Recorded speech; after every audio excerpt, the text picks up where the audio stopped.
Ito po ay nakapag-slice na tayo. Kuha tayo ng isang slice lang. Ayan. Ito siya guys. Tingnan niyo.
Hi guys! Ngayon, titikman natin tong aking niluto na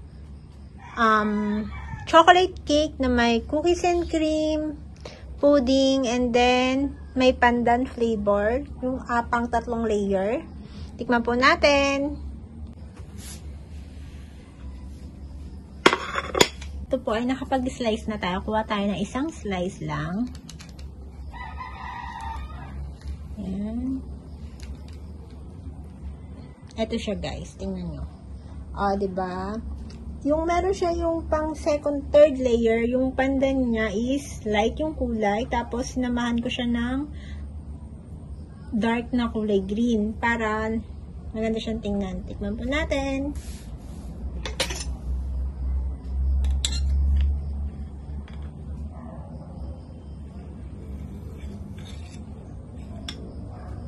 Ngayon naman po ay titikman natin ang aking binake na cake with cookies and cream na pudding, and then merong jelly on top na buko pandan. Tignan po natin. Ayan, kung mapapansin nyo po, meron siyang light na color green and then dark color green. Para maganda, naging bale 4 na layer, isang cake, cookies and cream na pudding, tapos 2 layer na kulay na green. Tignan po natin.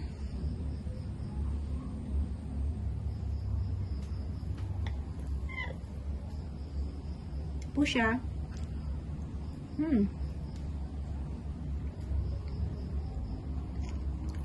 Yung lasa ng cookies niya, para siyang ice cream.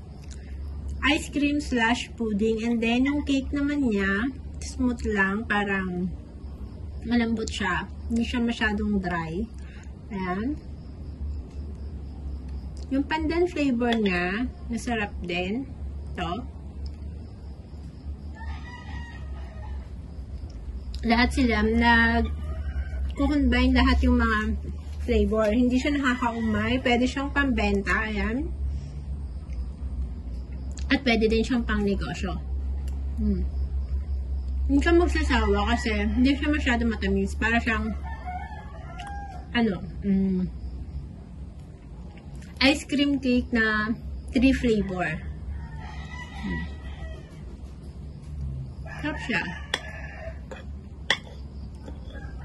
Magugustuhan to ng mga bata. Tsaka pwede siyang pang handa ngayong Christmas or any occasion. Pwede siyang pang regalo din. And kaya nga na sinabi ko, pwede siyang pang business. Ayan.